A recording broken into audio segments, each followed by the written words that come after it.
Olá pessoal, eu sou o Ricardo, esse é o blog Pretexto. O nosso convidado de hoje é um privilegiado. Ele trabalha fazendo aquilo que ele mais gosta, assistindo e comentando futebol. É o jornalista esportivo PVC.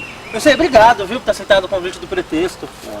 Trabalhar pra mim é só pretexto. É só pretexto, né? Te pagam pra fazer o que você gosta, né? PVC, vou começar com um pedido, uma encomenda da minha mulher, tá? Pra que você explique rapidamente pra ela o que é impedimento. Impedimento é uma regra que faz todo sentido, embora tenha muita gente que não goste dela. Meu sogro era completamente contra o impedimento, mas é o que faz o jogo ser jogo. Tá. Pra você não alongar, Uhum. pra você não deixar o jogo acontecer com um chutão pra grande área do outro lado. Pra que você jogue futebol tratando da bola. Faz sentido. O impedimento é a regra, Uhum. segundo a qual um jogador de ataque, que esteja atacando, para ter condição legal, precisa ter dois defensores entre ele e a linha de fundo na hora do passe. Tá. Entendeu? Qualquer coisa eu volto, tá? Pra tirar dúvidas. PVC, quando vejo reportagem sobre você, quando alguém te entrevista, tá? Um item que sempre aparece é a sua memória, né? Uma memória prodigiosa, sabe, times de antigamente, quando você era nem nascido ainda, né? Queria saber, a sua memória ela é boa só pro futebol ou você tem memória boa para outras coisas? Por exemplo, o primeiro beijo, os 7 afluentes do Rio Amazonas, você tem esse tipo de memória ou não? 7 afluentes do Rio Amazonas, não. Eu tenho boa memória, mas digamos que eu concentro minhas coisas muito no trabalho. E no fundo, essa história da memória, eu sempre digo isso, assim, a memória, eu tenho um privilégio de ter boa memória desde menino, desde moleque. Mas à medida que o tempo vai passando, teu hardware vai ficando mais cheio e no fundo você acaba dando menos atenção para algumas coisas. Então, por exemplo, quando eu tinha 10 anos de idade, ou 9 anos de idade, eu sabia o time do Guarani de cabeça, como eu sei até hoje, fazia assim, eu vi jogar e sei. Neneca, Mauro Gomes, Edson Miranda, Zé Carlos, Zenon e Renato, Capitão Careca e Bozó. Tá. Isso eu nunca precisei olhar num livro para saber. Hoje tem uma situação um pouco diferente, que é, eu tenho que lembrar de pagar a escola do meu filho.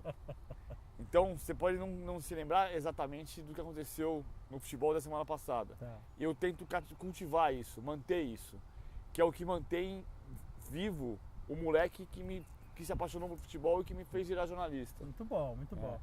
A sua memória tem a ver com isso, né? De resgatar e manter vivo sempre o apaixonado, né? Exatamente, você tentar manter. Então, para isso eu tento me esforçar, para saber que o Barcelona do Guardiola era Vitor Valdez, Daniel Alves, Piqué, Puyol e Abidal, Busquets, Xavi, Iniesta, Pedro, Messi e Villa. Tá.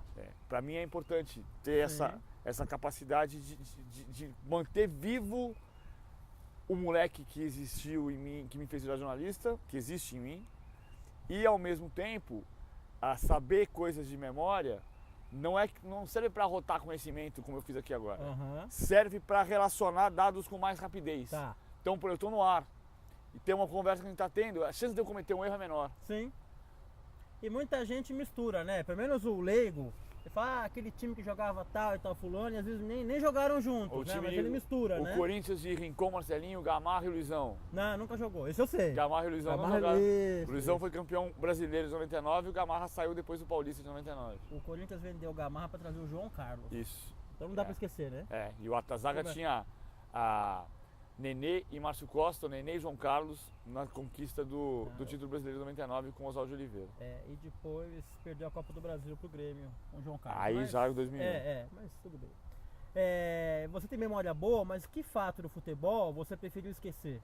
Olha lá, se eu pudesse eu deletava isso na minha mente. Acho que nenhum. Nenhum? Nenhum. Acumular experiência é bom. Você vai acumulando, mesmo as experiências que sejam eventualmente mais tristes, é bom. Eu gosto de lembrar, eu lembro o dia que o Brasil perdeu para a Itália, a decisão, as quartas de final, 82. Na verdade a segunda fase da Copa do Mundo de 82, dia 5 de julho de 82, foi o último dia que eu vi minha avó. Tá. Minha avó, eu morava no Parque Continental em São Paulo, minha avó morava no bairro de Perdizes, aqui pertinho, na casa que eu nasci. no apartamento que eu nasci. E minha avó ia para Lisboa, era lisboeta e ia para Lisboa naquele dia para passar 3 meses de férias, ela com meu avô. Então eu saí da minha casa depois da derrota, fui com meu pai e minha mãe buscar minha avó e meu avô, levei os dois para o aeroporto de Congonhas, não havia Guarulhos na época, o aeroporto de Guarulhos não existia. Levamos os dois para o aeroporto, me despedi da minha avó, assisti um pedaço de Inglaterra e Espanha, empate 0-0 que classificou a Alemanha para as semifinais. Minha avó foi para Lisboa, ficou doente lá e morreu lá. E eu nunca mais vi minha avó. Mas eu não apaguei isso da memória. Sim. Eu lembro, eu relaciono. Né? Eu lembro do Brasil e Itália, eu lembro que foi o dia que eu vi minha avó pela última vez.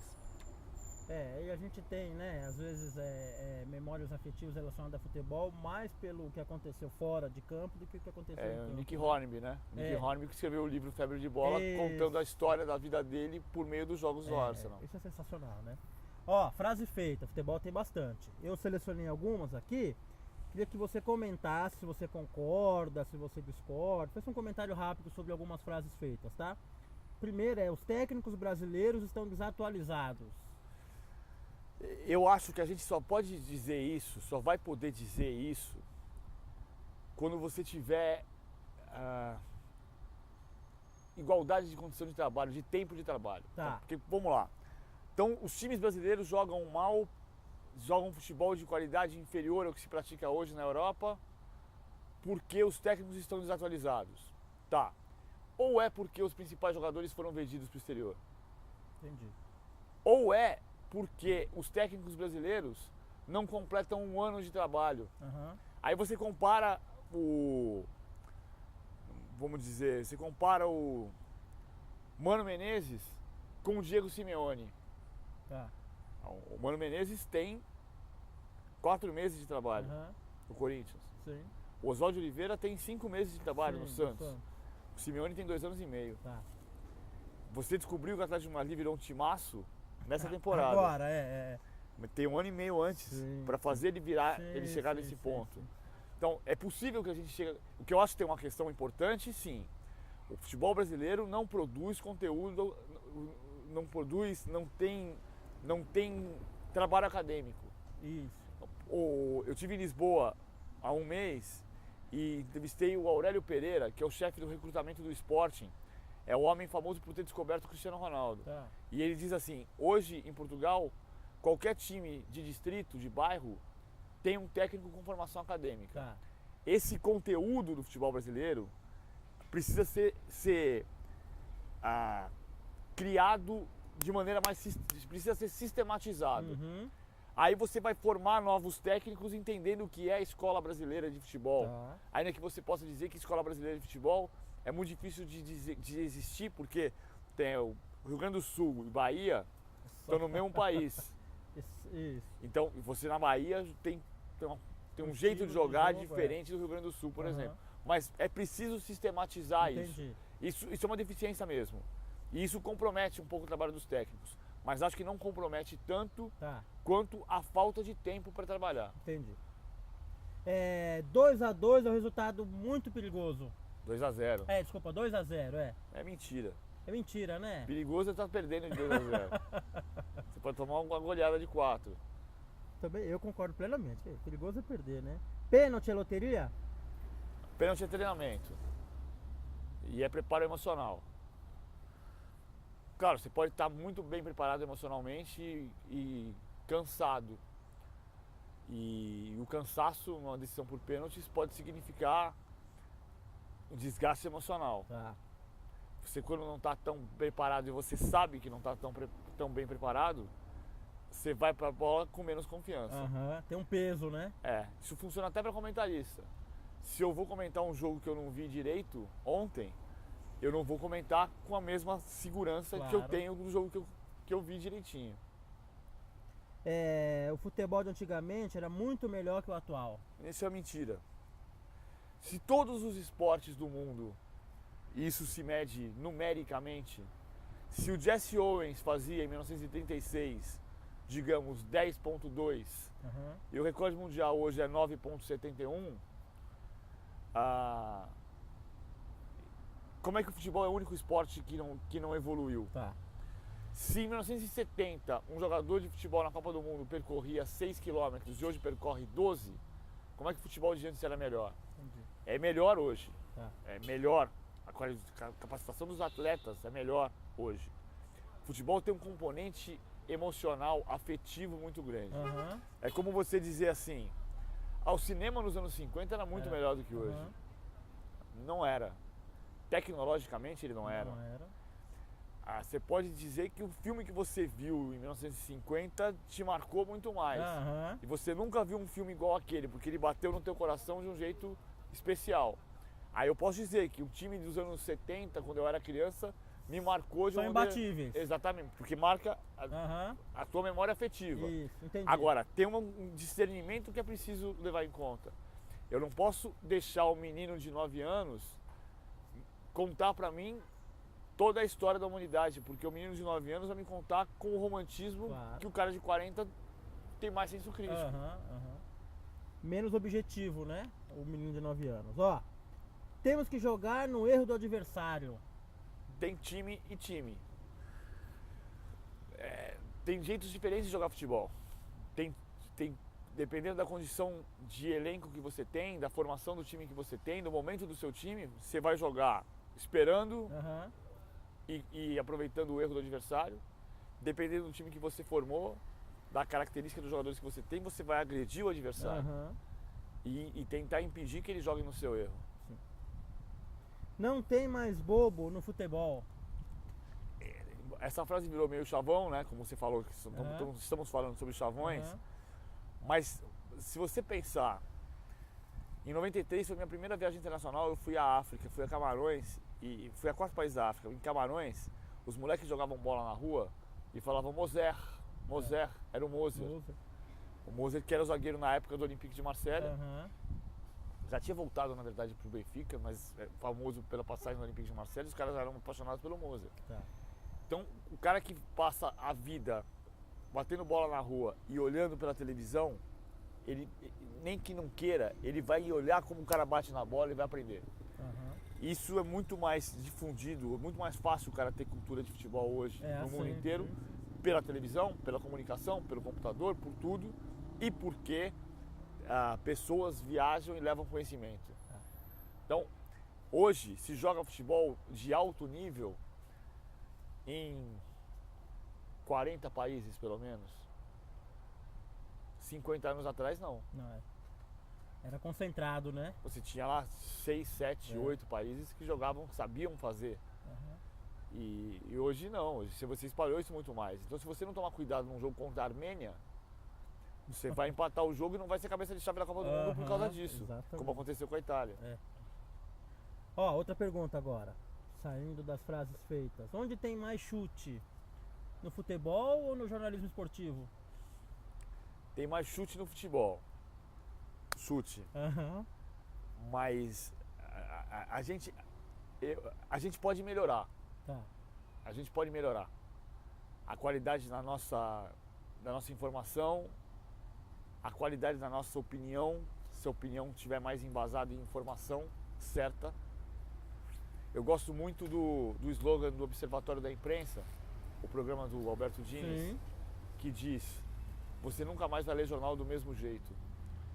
Você começa a ler jornal e entender como faz, e você às vezes vai ler uma notícia e fala assim, não, isso aqui não pode ter sido desse jeito. Aí você passa a mão no telefone e vai apurar e descobre se foi exatamente daquele jeito, se foi mais ou menos daquele jeito, ou se não foi nada daquilo. E esse exercício é muito bom. Quando você começa a ler jornal,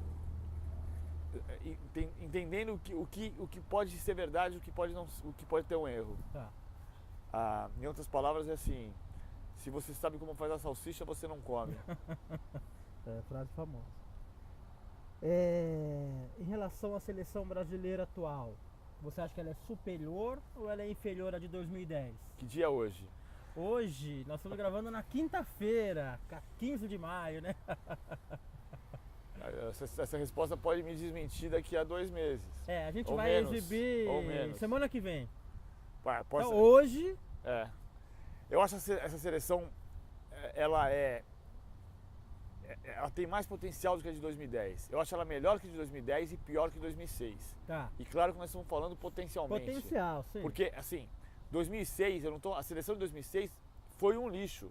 Foi. Mas, Decepcionou muito, né? mas quantas vezes o Brasil formou um time como aquele? É verdade. Em todas as posições. É verdade. Dida, Cafu, Lúcio, Juan, Roberto Carlos, Emerson, Zé Roberto, Kaká, Ronaldinho Gaúcho, Adriano, Ronaldo e ainda tinha o Robinho no banco. É verdade, é. Então, se você pegar individualmente, esse time de 2014 é inferior ao de 2006. Sim. Mas, como time, ele pode ser muito melhor. Entendi. Individualmente, o time de 2014 é melhor do que o de 2010. A formação do grupo de 23 jogadores dá mais versatilidade, mais possibilidade de montar, de mudar sistema, de variar o jogo, de peça de reposição. Você não tem Júlio Batista como reserva do Kaká, você não tem Grafite como reserva do Luiz Fabiano. Sim. Você tem um grupo mais homogêneo. Se ele vai avançar mais do que aquele, aí é a história da Copa que vai contar. Ó, falando em avançar e previsão, tem uma frase do Church que fala assim, ó, a arte da previsão consiste em antecipar o que vai acontecer e depois explicar o porquê não aconteceu. Quais são suas apostas para a Copa? Assim, hoje, em maio. O Churchill tem uma outra frase também que é muito boa. O segredo da minha longevidade, o esporte. Jamais pratiquei nenhum. Ótimo, ótimo. Eu, sem saber, eu concordo com ele. Você aposta em quem? Em que seleção, que jogador? Quem que você acha que pode se destacar? Que dia é hoje mesmo? A gente vai exibir com legenda a entrevista, tá bom? Entendi. Eu acho que o Brasil tem chance de ser campeão do mundo, não é favorito, é candidato. Tá. A Argentina tem uma chance enorme, porque a Argentina tem o melhor cruzamento, a não ser que a França venha como segunda da chave, aí você pode ter um clássico nas oitavas de final. Uhum. E o melhor deslocamento. Tá. A Argentina joga Rio, Belo Horizonte e Porto Alegre, sim. São Paulo. Sim. A melhor temperatura, ela joga na parte fria do país. Então a Argentina tem uma chance enorme de ser campeão do mundo dessa vez. E tem o Messi. Sim. Acho que a Alemanha é muito forte, mas a Alemanha vai ter um desgaste de morar na Bahia. Não é o calor. A Copa do Mundo da Alemanha foi muito quente, mas é o calor, a umidade e a mudança de temperatura. A mudança de umidade de seco para o úmido, do úmido para o seco. O Brasil é um país muito particular nesse aspecto. A Copa dos Estados Unidos era mais parecida nesse aspecto com a do Brasil. Só que a Copa dos Estados Unidos, as seleções tinham base. O Brasil jogou São Francisco, Detroit e São Francisco. Dallas, Los Angeles. Então o Brasil morou na Califórnia. Isso faz diferença. Isso pode implicar um europeu não ganhar de novo na América do Sul. Embora seja muito forte a seleção da Alemanha. E a Espanha é claro que é candidata, é a atual bicampeã da Europa e campeã do mundo. Copa do Mundo chegando, quando começa a Copa, você dorme quantas horas por dia? Depende, eu tenho que dormir 8. Você tem que dormir 8, tá? Eu tenho que dormir 8, mas eu durmo 6. Normalmente em São Paulo eu durmo 6 horas. Eu vou dormir meia-noite e acordo 6 da manhã. Às vezes eu dormia 11 e durmo 7 horas. E aí no sábado eu durmo um pouco mais. Eu vou provavelmente, no começo da Copa, eu vou dormir 1h da manhã e vou acordar 7, 7h30. Porque vai ter treino às 9. Depois que a Copa começar e os treinos ficarem num período só, aí provavelmente eu vou dormir 1h da manhã e vou poder acordar 8, 8h30. Vai melhora já, né? Vou fazer algumas perguntas. De bate pronto, tá? Tá. Qual é o técnico mais superestimado, valorizado demais?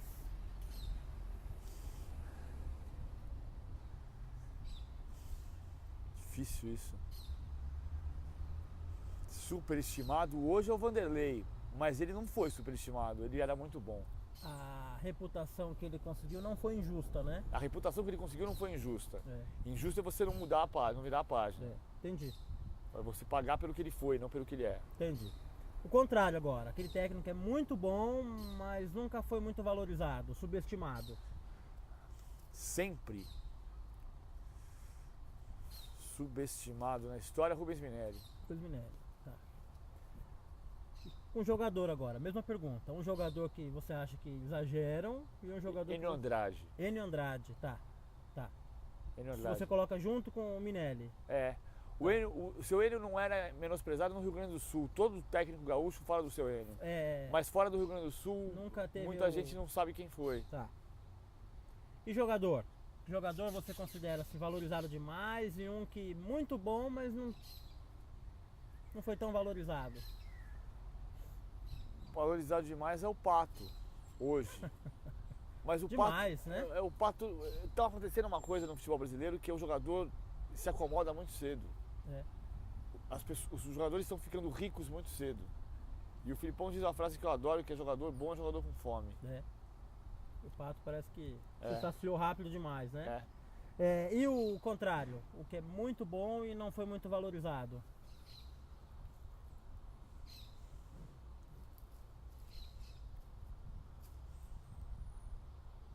Volantes, de um modo geral, quando são bons, sabem jogar. Mazinho, Muito bom. pai do Thiago Alcântara. Sim, do Palmeiras, né? Naquela época Mazinho. do Palmeiras, sim. Que time tinha tudo para ser campeão, merecia ser campeão e não foi? Brasil de 82. Isso é lamentável essa derrota, né? E o contrário, o time que não merecia, não jogou legal e acabou sendo campeão. Ele foi campeão, ele mereceu, de algum jeito mereceu, mas eu... Ah... 2000... Putz, grilo. Vasco de 2000. Vasco de 2000, aquele Posso que foi estar sendo empate, injusto. 0x0, O time era 0x0, bom. né? Não, foi o jogo do São Caetano. Ah, sim. Mas sim. o Vasco era um bom time, não é o melhor É. exemplo. Não, né? Não é o melhor exemplo. Santo André 2004. Tá. Copa do Brasil. É. Próxima pergunta, você vai escolher, tá? São 3 opções, vou falar os nomes e você escolhe uma, tá? Pergunta Catarse, pergunta Lado B e pergunta Meia Culpa. Catarse. Catarse. Qual jogador você mais xingou na sua vida? Eu não fui muito xingar jogador, não. Você não é de nenhum? Acho que nenhum. Acho que nenhum. Eu lembro de histórias engraçadas de gente xingando jogadores. Em 91 eu estava num jogo Corinthians e Confiança. E junto com o Celso Zelt. E o Corinthians ganhou de 1x0 do Confiança, gol de pênalti do Mirandinha Faminha, cearense, que tá Lembro. hoje administrador do Museu do Castelão. Que do Castelão. ocorria ou pensava, né? Não. Ah, o outro? O Mirandinha que jogou no Ah, Botafogo, Tá. Então jogou no não lembro. Palmeiras, Mirandinha Faminha. E que jogou no Newcastle da Inglaterra. E o Corinthians tinha um ponto esquerdo, Mauro, campeão brasileiro de 90. Sim. E tinha um cara na numerada que se esgoelava. Tira o Mauro! Tira o Mauro! Tira o Mauro! Era no intervalo, o técnico era Nelsinho Batista, tirou o Mauro e colocou Edson Pezinho.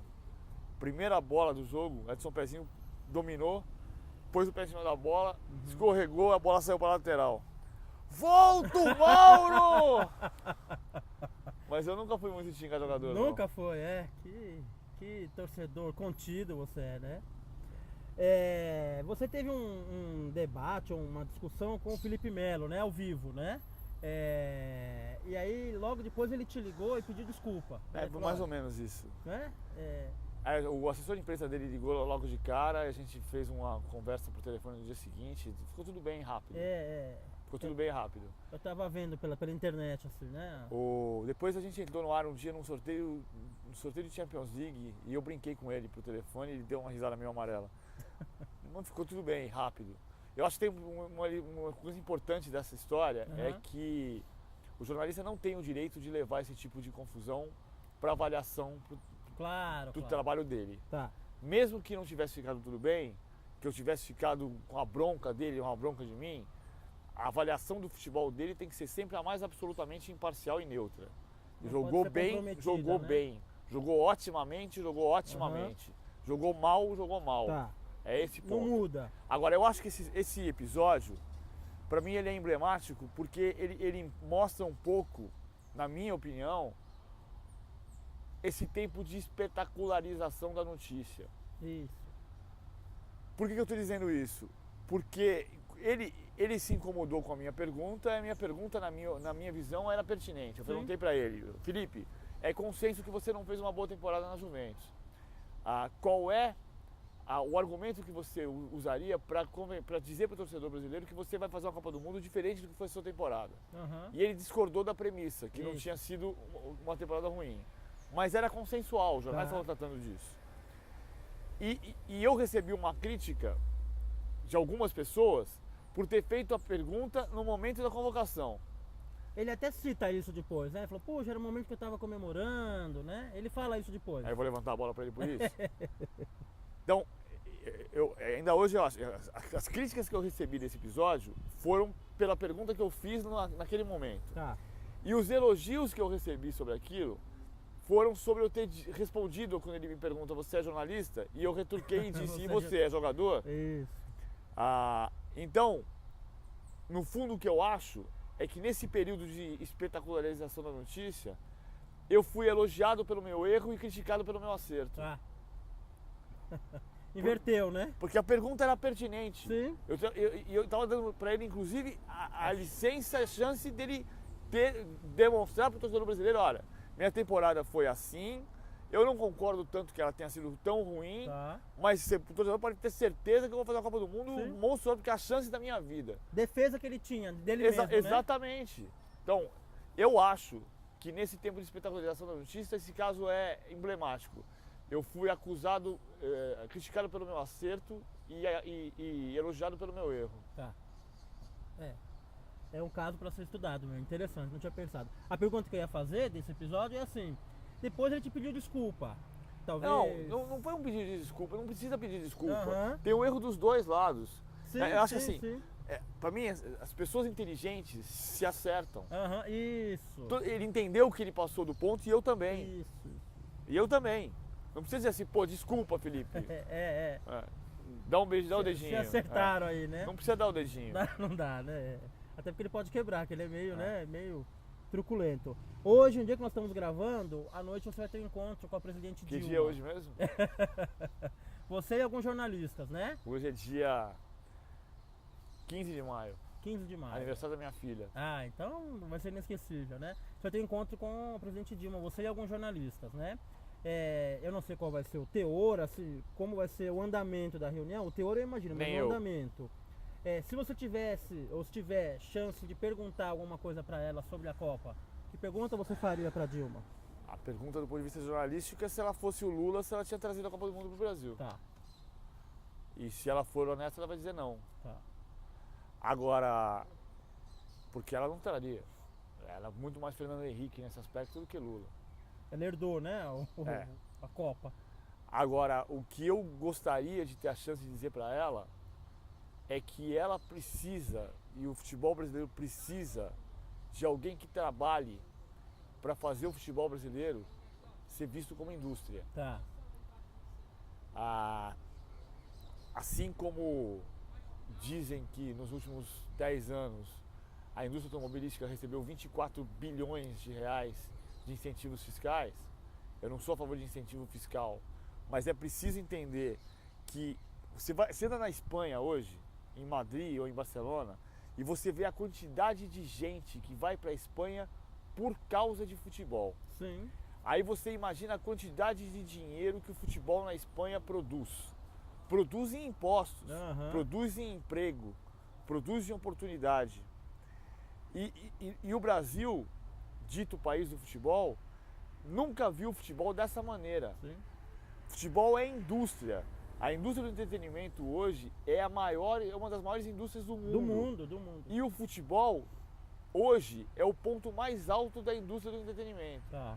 Então você precisa criar condições de não financiar, Sim. mas de criar condições de que essa indústria arrecade mais para gerar mais emprego e para produzir mais e para pagar mais imposto. para retornar para a sociedade. Aham. E é isso que eu queria dizer para ela. Tomara que você consiga. Quando a entrevista for pro ar, a gente já vai saber se você conseguiu ou não fazer. Mas se você conseguiu, vai ser uma excelente pergunta, excelente oportunidade para ela. PVC, obrigado, viu, por ter falado com a gente. Eu que agradeço. Continue informando, analisando. E você é um referencial para quem gosta de jornalismo, jornalismo esportivo e jornalismo com ética. Obrigado, viu? Muito obrigado. Ver futebol é meu pretexto. Que bom. E o pretexto para por aqui por hoje. A gente volta em breve com mais uma entrevista. Até mais.